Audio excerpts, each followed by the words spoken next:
Hi friend, welcome to my channel online current affair. मैं हूं मोहित कल्याणी। तो चलिए देखते हैं आज बीबीसी से भाग। तो ज़्यादा देरी ना करते चलिए शुरू करते हैं। अगर आपने मेरा चैनल अभी तक सब्सक्राइब नहीं किया है तो सब्सक्राइब कर लीजिएगा और शेयर भी कर दीजिएगा। तो ये आज का पहला क्वेश्चन है।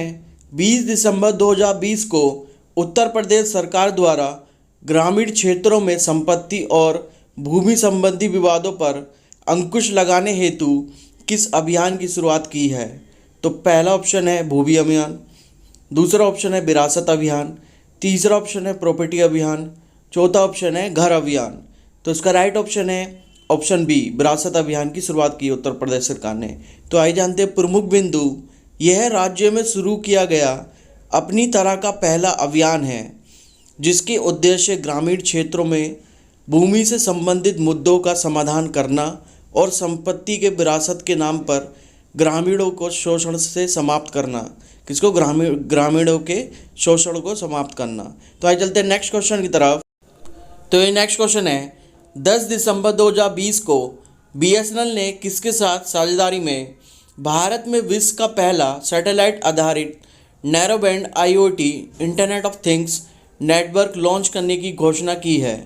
तो पहला ऑप्शन है माइक्रोसॉफ्ट, दूसरा ऑप्शन है इसरो, तीसरा ऑप्शन है स्काईलोटेक इंडिया, चौथा ऑप्शन है विप्रो।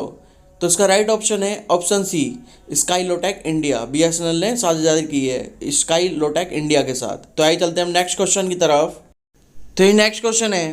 12 दिसंबर 2020 को भारतीय मौसम विज्ञान विभाग तूफान चेतावनी खंड द्वारा 30 नवंबर से 5 दिसंबर 2020 के दौरान बंगाल की खाड़ी पर बने किस चक्रवाती तूफान पर रिपोर्ट जारी की है?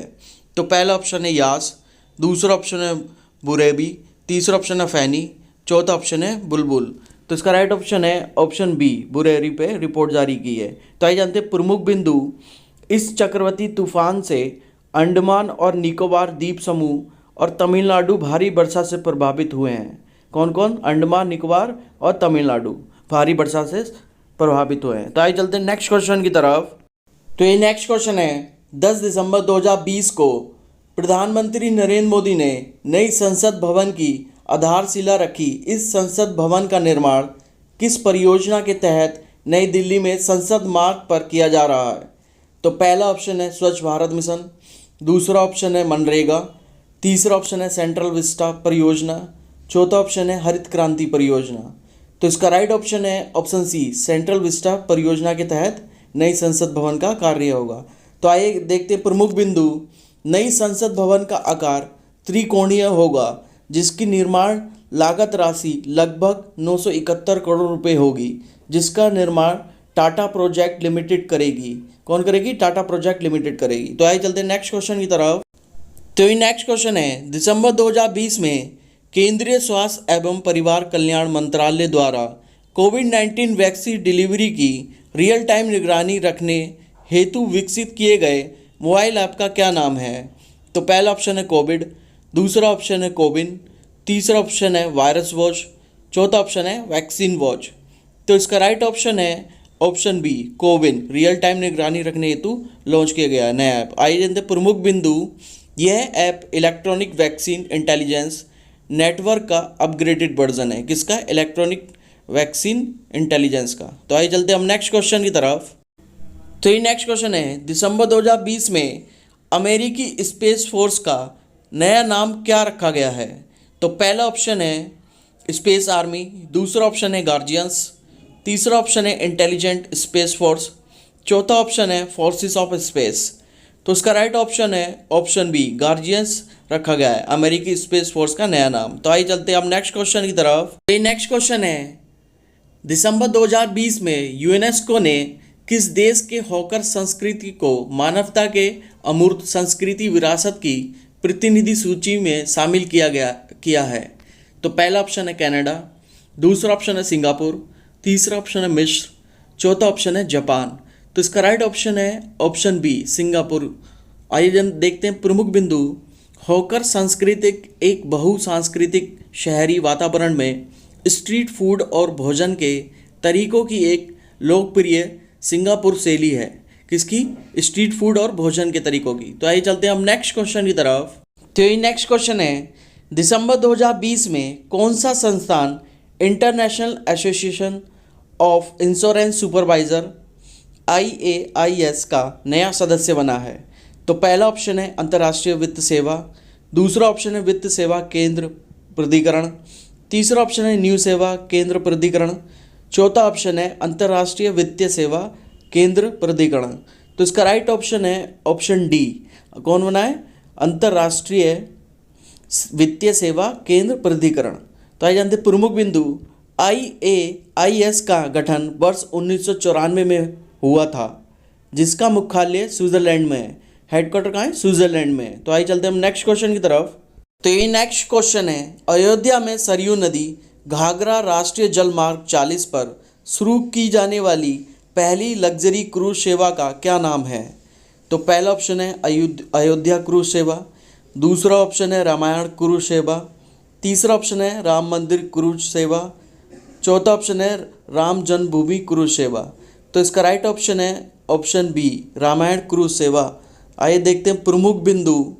वातानुकूलित 80 सीटों वाले क्रूज के अंदरूनी भाग और बोर्डिंग पॉइंट रामचरितमानस की थीम पर आधारित होंगे। किस पे? रामचरितमानस की थीम पर आधारित होंगे। तो आइए चलते हैं हम नेक्स्ट क्वेश्चन की तरफ। तो ये नेक्स्ट क्वेश्चन है, वर्तमान में सैन्य विद्रोह आंदोलन किस देश में सत्तावादी शासन के विरुद्ध संचालित है? तो पहला ऑप्शन है फिलीपींस, दूसरा ऑप्शन है क्यूबा, तीसरा ऑप्शन है अफगानिस्तान, चौथा ऑप्शन है इजराइल। तो इसका राइट ऑप्शन है ऑप्शन बी, क्यूबा। तो आइए देखते हैं प्रमुख बिंदु। यह आंदोलन सितंबर 2018 में डिग्री 349 के माध्यम से कलात्मक कार्यों पर सरकारी सेंसरशिप लगाने के विरुद्ध में शुरू हुआ है। किसमें? सरकारी सेंसरशिप लगाने के विरुद्ध में शुरू हुआ है। तो आइए चलते हैं हम नेक्स्ट क्वेश्चन की तरफ। तो ये नेक्स्ट क्वेश्चन है, 27 नवंबर 2020 को institute of electrical and electronics engineers IEE ने किस ऑब्जर्वेटरी को IEE माइलस्टोन का दर्जा प्रदान किया है? तो पहला ऑप्शन है जेंट मीटरवेव टेलीस्कोप, दूसरा ऑप्शन है जेंट रेडियो टेलीस्कोप, तीसरा ऑप्शन है जेंट रेडियो ऑब्जर्वेटरी, चौथा ऑप्शन है giant metrewave radio telescope observatory. तो इसका राइट ऑप्शन है giant metrewave radio telescope observatory को दर्जा प्रदान किया है। तो आइए जानते हैं प्रमुख बिंदु। पुणे में स्थित GMRT वेधशाला को यह दर्जा नोबल इंजीनियरिंग, उन्नत प्रौद्योगिकी और रेडियो खगोल विज्ञान के क्षेत्र में किए गए वैज्ञानिक योगदान के लिए दिया गया है। किसके लिए? वैज्ञानिक योगदान के लिए दिया गया है। तो आइए चलते हैं हम नेक्स्ट क्वेश्चन की तरफ। तो ये नेक्स्ट क्वेश्चन है, आत्मनिर्भर भारत की रणनीति के अनुरूप रोड मैप जारी करने वाला देश का पहला राज्य कौन है? तो पहला ऑप्शन है उत्तर प्रदेश, दूसरा ऑप्शन है मध्य प्रदेश, तीसरा ऑप्शन है हरियाणा, चौथा ऑप्शन है उत्तराखंड।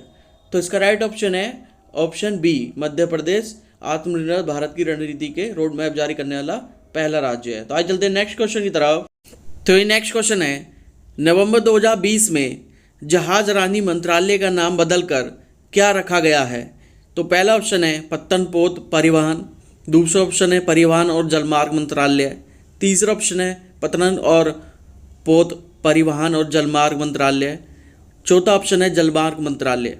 तो इसका राइट ऑप्शन है ऑप्शन सी, पत्तन पोत परिवहन और जलमार्ग मंत्रालय नाम रखा गया, नया नाम किसका? जहाज रानी का नाम बदलकर। तो आइए चलते हैं हम नेक्स्ट क्वेश्चन की तरफ। तो ये नेक्स्ट क्वेश्चन है, नवंबर 2020 में किस देश ने विश्व का पहला 6G प्रायोगिक उपग्रह लॉन्च किया है? तो पहला ऑप्शन है इंडिया, दूसरा ऑप्शन है चीन, तीसरा ऑप्शन है रूस, चौथा ऑप्शन है इजराइल। तो इसका राइट ऑप्शन है ऑप्शन बी, चाइना ने विश्व का पहला 6G प्रायोगिक उपग्रह लॉन्च किया है। तो आइए जानते हैं प्रमुख बिंदु। यह उपग्रह अंतरिक्ष में टेट्रा हेरिटेज तरंगों की तकनीक का परीक्षण करेगा। किसका? टेट्रा हेरिटेज तरंगों की तकनीक का परीक्षण करेगा। तो आइए चलते हैं नेक्स्ट क्वेश्चन की तरफ। तो ये जी आज का लास्ट क्वेश्चन है, हाल ही में भारत और कनाडा के पुरातत्वविदों ने किस प्राचीन सभ्यता में डेयरी उत्पादन के प्रमाण मिलने की पुष्टि की है?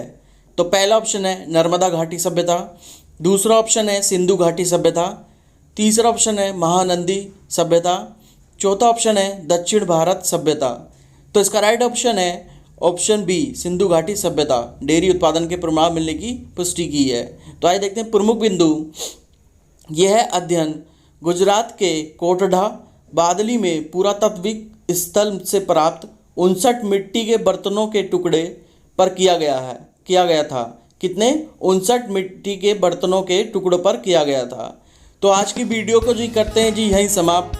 अगर मेरा कंटेंट अच्छा लगा हो तो please like and subscribe my channel. तब तक के लिए अपनों में रहिए, खुश रहिए। मिलते हैं नेक्स्ट भाग में।